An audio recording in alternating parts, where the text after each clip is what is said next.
ان الحمد للہ والصلاۃ والسلام علی رسول اللہ. اعوذ باللہ من الشیطان الرجیم. بسم اللہ الرحمن الرحیم. قال اللہ تعالی فی سورۃ الانبیاء اقترب للناس حسابهم فهم فی غفلۃ معرضون. قریب آن لگا ہے لوگوں کے حساب کا وقت اور وہ ہیں کہ غفلت سے منہ موڑے ہوئے ہیں. ناظرین کرام، قیامت اب دور کی بات نہیں، حساب کتاب کا وقت قریب آن لگا ہے.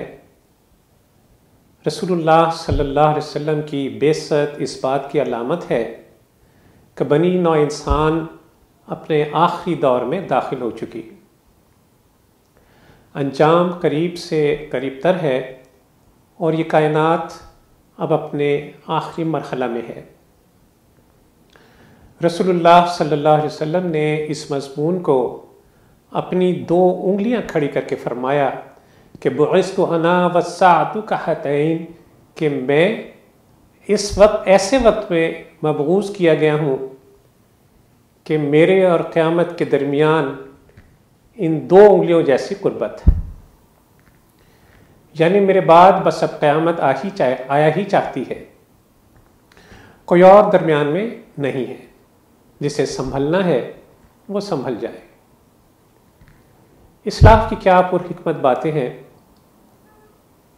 فرماتے ہیں کہ جاننا چاہیے کہ جس شخص کے بچھڑنے کا وقت موت ہو اور بستر خاک اس کے خوابگاہ ہو، کیڑے اس کے انیس ہوں اور منکر نکیر اس کے جلیس ہوں، قبر اس کا مقام ہو اور شکم زمین جائے آرام ہو، قیامت اس کے وعدے کی جگہ ہو اور جنت یا دوزخ اس کے اترنے کی جگہ ہو، تو ایسے شخص کے لیے مناسب ہے کہ موت کے سوا کسی امر میں فکر نہ کرے اور نہ کسی چیز کا ذکر کرے اور نہ کسی چیز کے لیے سامان بہم پہنچائے اور نہ اس کے سوا کوئی تدبیر عمل میں لائے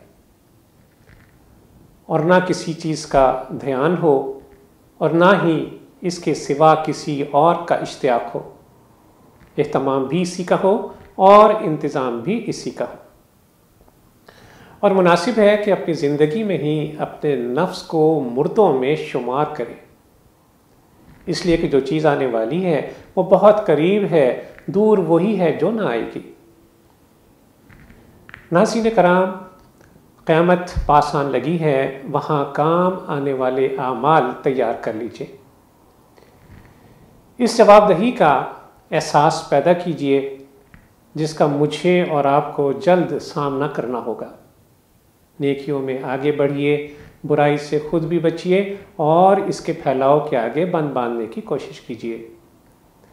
اپنے رب سے قربت اختیار کیجئے، ہر حال میں اس کے شکر گزار رہیے، مخلوق خدا کے کام آئیے اور مخلوق خدا کو آگ سے بچانے کی فکر کیجیے.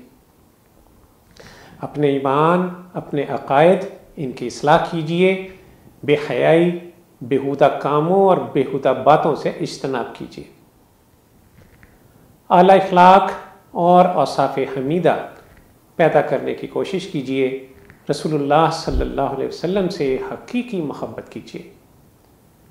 آپ صلی اللہ علیہ وسلم کی سنتوں کو دانتوں سے مضبوطی سے تھامیے.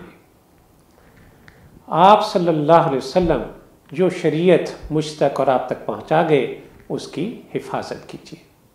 آزمائش اور مشکلات میں صبر کیجیے اور اپنے رب پر ہی توکل کیجیے. اللہ عز و جل ہم سب کو حالت اسلام پر زندہ رکھے اور حالت ایمان پر اس دنیا سے لے جائے، اور جب ہم اپنے رب کے حضور حاضر ہوں تو وہ ہم سے راضی ہو. اللہ عز و جل ہمیں آخرت کی تیاری کرنے والا بنا دے اور جہنم کے عذاب سے بچا لے جو کہ بہت ہی برا ٹھکانہ ہے.